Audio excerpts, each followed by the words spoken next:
You stare at your bank account, and you see a spare $100. It feels insignificant, doesn't it? In this economy, that's a tank of gas and maybe a sandwich if you skip the avocado. It feels like whatever you do with that money, the system has already rigged the game so you lose. You spend it, it's gone. You save it, inflation eats it alive like a colony of termites in a wooden house. So you go online, and you're bombarded by 20-year-olds in rented Lamborghinis telling you that you can turn that single Benjamin Franklin into $1 million by next Tuesday if you just buy their course, or this monkey picture, or this coin named after a dog. It's exhausting, and frankly, it's insulting. But here is the cold, hard truth that nobody puts on a TikTok caption. That $100 is a seed. But not all soil is created equal. 4 years ago, I decided to stop listening to the noise and actually test the system. I took 5 crisp $100 bills and threw them into the 5 most popular asset classes available to the average American. No gurus, no insider trading, just raw data. Today, we're going to open those accounts and see exactly what happened. Because the results, they aren't just surprising, they are a roadmap for your financial survival. Let's look at the first contender. The gambler's favorite, individual stocks. This is the sexy pick. This is what movies are made about. You find the next Amazon, the next Apple. You put in $100 and you retire on a yacht. That's the dream, right? So 4 years ago, I didn't do hours of technical analysis. I did what most retail investors actually do. I went on Reddit, I looked at what was trending, and I bought a hot tech stock that everyone promised was going to the moon. The barrier to entry? Low. You download Robinhood or Webull, link your bank, and boom, you own a piece of corporate America. But here is the problem with picking individual stocks. It is essentially a part-time job that you pay to have. You have to read balance sheets, listen to earnings calls, and understand PE ratios. And if you don't, you were just guessing. So what is my $100 worth today? It's worth $42. Yeah, I picked a company that got crushed by interest rate hikes and supply chain issues. And this is the reality for the majority of stock pickers. You might get lucky and hit an Nvidia, but statistically, you are far more likely to underperform the market. I lost over half my money trying to be the smartest guy in the room. And the tax situation? If I sold now, I could claim a capital loss to offset gains elsewhere, which is a nice consolation prize from Uncle Sam, but losing money to save on taxes is, let's be honest, that's a loser's strategy. So stock picking is high stress, high risk, and in this case, a terrible result. Let's pivot to something that sounds safer, real estate, specifically REITs, real estate investment trusts. This is the American dream hack. You can't afford a $500,000 starter home in the suburbs with a white picket fence because interest rates are sitting at levels that make your eyes water. I get it. But a REIT lets you own a slice of commercial real estate, malls, office buildings, apartments, without fixing a single leaky toilet. 4 years ago, I put $100 into a popular commercial REIT. The promise? Passive income, dividends, mailbox money. The learning curve here is moderate. You need to understand that you aren't buying a house, you're buying a company that manages houses. But here is the kicker nobody tells you about. Taxes. REIT dividends are usually taxed as ordinary income, not the lower capital gains rate. That means the IRS takes a bigger bite out of your sandwich right off the bat. And the result? My $100 investment is now worth roughly $92 in share price. Wait, I lost money? On paper, yes. Commercial real estate is taking a beating because everyone is working from home. Empty offices mean lower valuations. However, we can't forget the dividends. Over 4 years, I collected about $18 in dividends. So total value, $110. A 10% return over 4 years. That is underwhelming. That barely keeps up with inflation. It's safer than the casino of individual stocks, but if you're looking to build massive wealth quickly, this isn't a rocket ship. It's a minivan. Reliable, boring, and it smells a little like stale French fries. Now, let's dial up the chaos.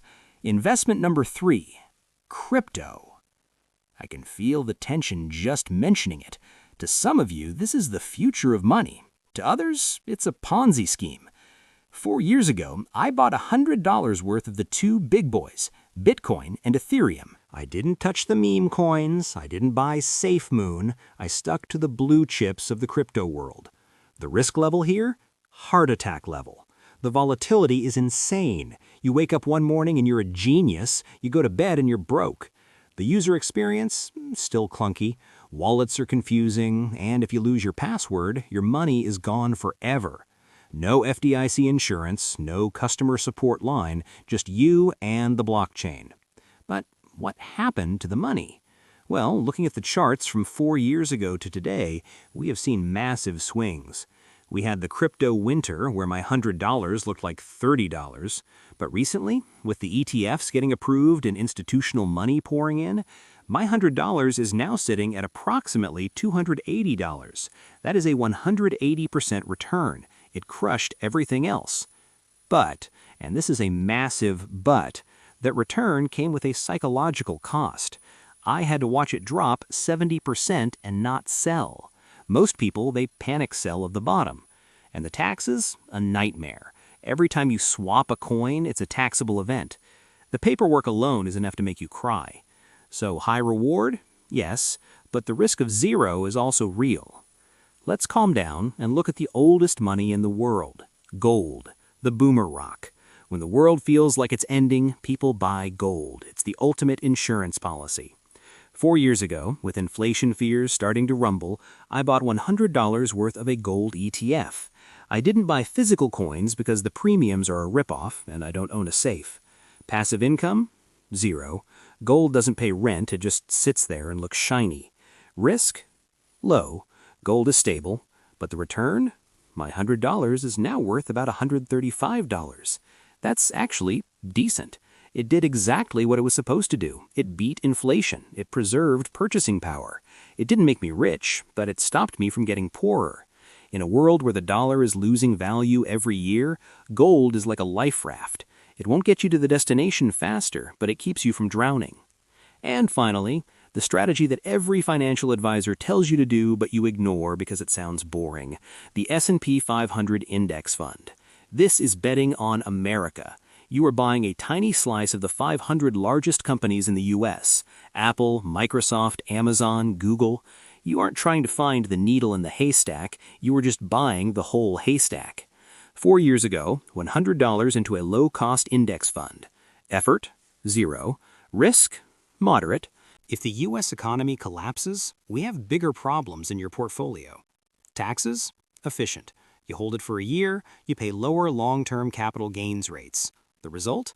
Despite the fears of recession, despite the inflation, despite the wars, the American corporate machine kept churning. My $100 is now worth roughly $160, a 60% return. Now compare that. It didn't beat crypto's 180%, but I didn't lose a wink of sleep holding it. It beat gold, it crushed my REIT, and it humiliated my individual stock pick. So what is the lesson here? What should you do with your $100? If you want to treat investing like a lottery ticket, buy individual stocks or crazy crypto altcoins, but understand that you are gambling, not investing.